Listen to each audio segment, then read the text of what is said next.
Hi everyone! Welcome again to my channel. At ngayon guys, nandito tayo kasi meron akong gustong ipakita sa inyo. Ayan. So, ito yung gusto kong ipakita sa inyo guys.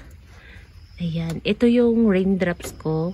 So, dito ako kumukuha ng aking propagation. Nag-try na akong mag-propagate ng dahon ng raindrops. Kaya lang, isa lang yung nag-success and then namatay rin siya. So, ngayon, ang ginawa ko, ito, hinedcut ko. So, ito binili ko last year ng ganito ding panahon.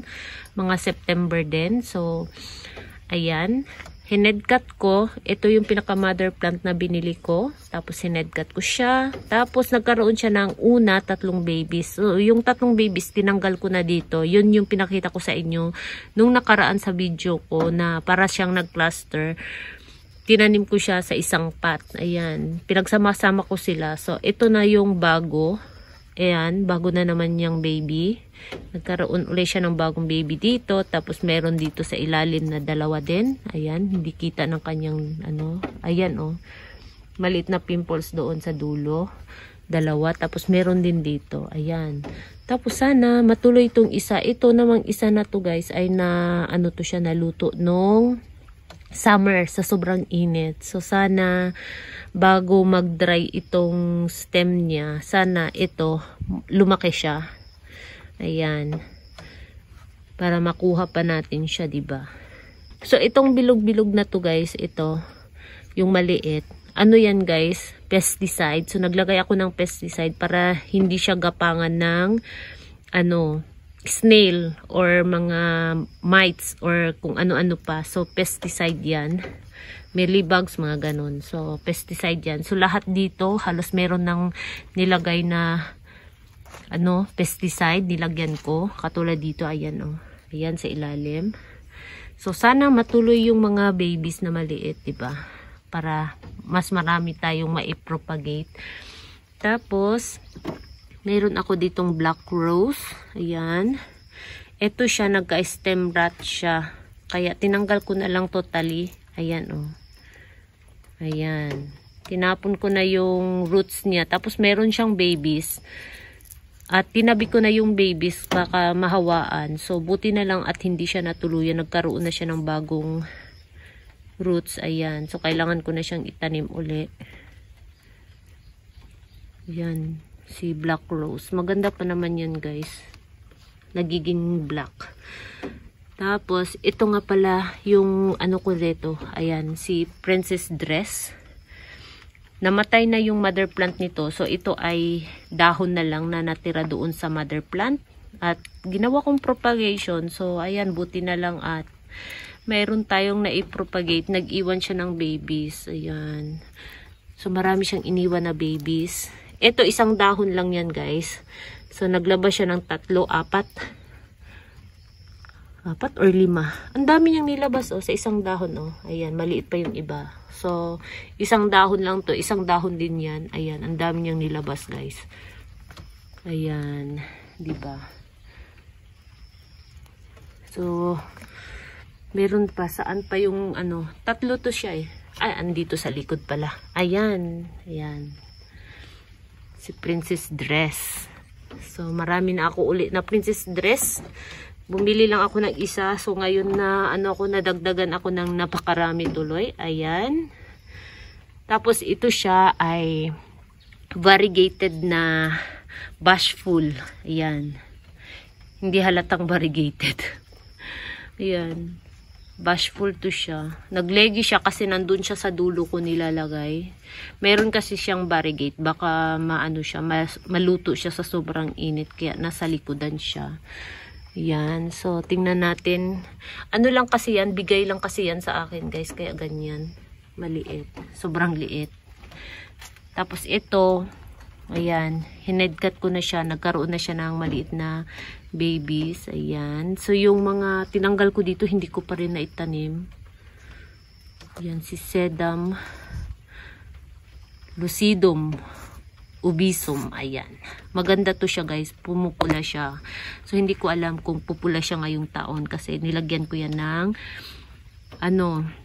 fertilizer. Ayan. Tapos nandito yung mga iba kong ano, nag-start na siyang mag-pink, ayan. Kasi yung gabi namin at umaga, medyo malamig-lamig na yung panahon namin. So, sa tanghali, medyo mainit-init pa rin. Ayan, tingnan ninyo. Ito yung ayaw ko guys, so ayan oh. Ayan oh, napakaliit na, ayan. Napakaliit niya. So, ayan, maraming ganito sa amin. Maliit na snail. Lalo na pag nagdilig ako, kinabukasan, yung ibang halaman ko, mayroong snail dito sa puno. Kaya naiinis ako kasi, ayun nga, pag moisty yung lupa, inaano nila, pinupuntahan nila. Ayan, tingnan niyo guys. Ang ganda guys. Ang dami niyang baby. Ayan, Ayan, nakita niyo ang baby. Ayan, kahit hindi mo tanggalan ng dahon yan, okay lang, nagkakaroon siya ng babies. Yun, diba? Ayan, meron din dito sa kabila. Ayan, paikot na yung babies niya. So, ayan. Diba? Ayan. Yan, nakaka-excite tuloy siya. Ito yung mga gusto ko, yung magkakaroon ng babies. Yan, ang bigat-bigat ng kanyang ng kanyang pot. Si to, peach and cream, ayan, nabuhay na talaga siya totally. Kasi nung nakaraan pang taon guys, malaki na to siya. Napakalaki niya, mas malaki pa siya dito. Kaya lang sa init, sa sobrang init, yung gilid ng dahon niya, itong bottom leaves niya dito, nanilaw lahat. So, ang natira na lang na dahon na hindi dilaw, itong sa gitna. So, tinanggal ko lahat ng dilaw na dahon at ang tinira ko na lang yung mangilan-ngilan na lang na natirang green.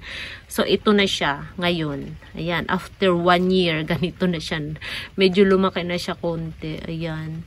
So, napakahirap kasi hanapin yan dito sa amin. Ayan, napaka-common na succulents. Pero mahirap, dito sa amin banda, mahirap maghanap ng ganyan na halaman. Yung gusto ko kasi to siya guys, si peach and cream. Gustong-gusto ko to. Tapos ayan, ito is nagsimula na ulit siyang magiging bilog. Tagal nitong bumuka. So ngayon nagiging na siya uli. Parang pabilog na uli siya. Ayan. See? Ang ganda ng kulay nito guys. Pink na pink to siya. Si Star Mark. Ayan. Nagiging pink to siya. Pink na pink. Yan. Tapos ito, tingnan niyo guys. Yan. Kailangan ko na siyang i-cuttings uli. Yan. Nandito na din sa likod. Ayan. So, ito, nag-start na siyang pumula. Ayan. Si Yalina Cruz Robin.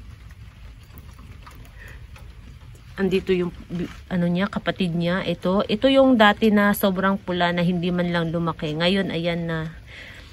Nalusaw na yung pagkapula niya. At na siya.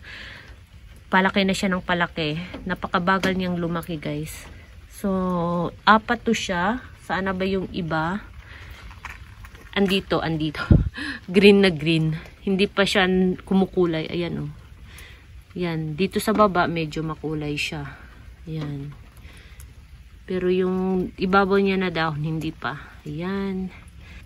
Tapos, ito oh. Ang ganda ng kanyang rosette sa gitna, guys. Pangalan niya si Pink Chips. Ayan. Ang ganda ng kanyang rosette sa gitna, oh. Nagpipink yan. Nagpipink pa to siya. So, ito naman, si Onslow na para siyang nag-cluster, diba? Ito, hinedcut ko to guys. So, ito yung pinakapuno. Tapos, ito yung pinakaulo. Ayan. So, mayroon na naman siyang baby. Ayan. Nagkaroon siya ng babies. So, ito yung pinakaulo. Dito siya galing sa gitna. Tinanggal ko. Hinedcut ko. Tapos, naglabas siya ng mga babies doon sa stem. Ayan. Marami siyang nilabas. Ayan. Diba? Ayan. Para tuloy siyang nag-cluster. So, hindi ko na siya dito tanggalin, hayaan ko na lang kasi parang healthy naman yung stem na pinagdikitan nila. Ayan, kadidilig ko lang tapos matigas pa yung dahon. So,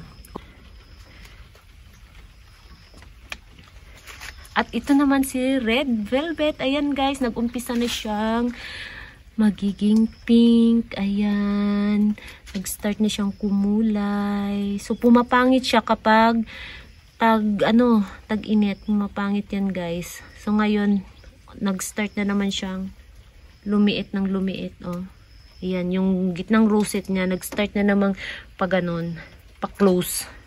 Pag summer, ang pangit niya tingnan. Talagang wala kang planong bilhin kapag nakita mo siya. So, ayan. Tapos, yung mga anak nito, nandito sa ibabaw. Ayan, yung mga anak na pinropagate ko sa dahon. Ayan. Kung titingnan ninyo guys, ayan oh. Yung dito sa baba, maliit, malaki, ayan. Tingnan ninyo, diba? So, ayan, pwede ninyo siyang i-head cut, ayan. I-head cut ninyo para magkaroon siya ng bagong baby. Magtanggal ka lang ng mga ilang dahon dito sa baba kasi madali lang tanggalin siya ng dahon. Ayan.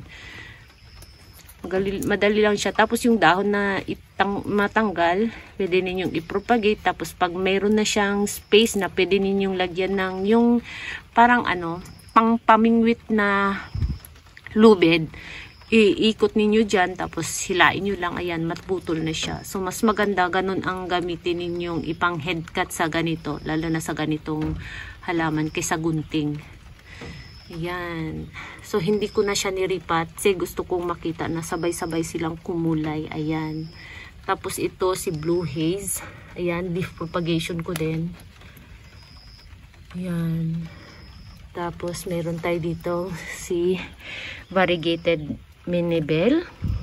So, ito guys ay nag-ano ako dito, nagputol ako dito. So, yung pinutol ko dito na ano dati, mga bandang December or January. Ito, yan, pulang-pula, diba? Yan, cuttings lang yan galing dito. Yan, tingnan niyo guys. Yan, hindi ko alam bakit magkaiba sila. Diba? Pulang-pula dito, oh. Ang ganda. Tapos ito ay ano lang. Pero okay lang. Maganda pa rin siya. Ayan. So gusto ko siyang pakapalin. So nandito yung iba kong ano. Aking Frank Reynolds. Ayan. Mga babies. Ayan. Sana lumaki siya. Nang lumaki. Kasi gusto kong palakihin siya. Tapos ito yung dati na ang hirap paanuhin, pabukahin. Ngayon bukang-buka na siya. Si Maroon Hill. Ayan. So, ganyan na siya ngayon guys. Ayan. Kung nakita ninyo to sa mga iba ko pang videos, kung nakita ninyo kung anong hitsura niya noon, mga months ago. So, ngayon ganito na yung pinaka-latest. Ayan. So, guys, ito oh. Ang ganda ng kanyang tip. Ayan. Diba? Ang pangalan niya ay nandyan. Ayan, ayan. Ayan ang pangalan niya. Erolicia. Ayan. Ang ganda ng kanyang dahon. Diba?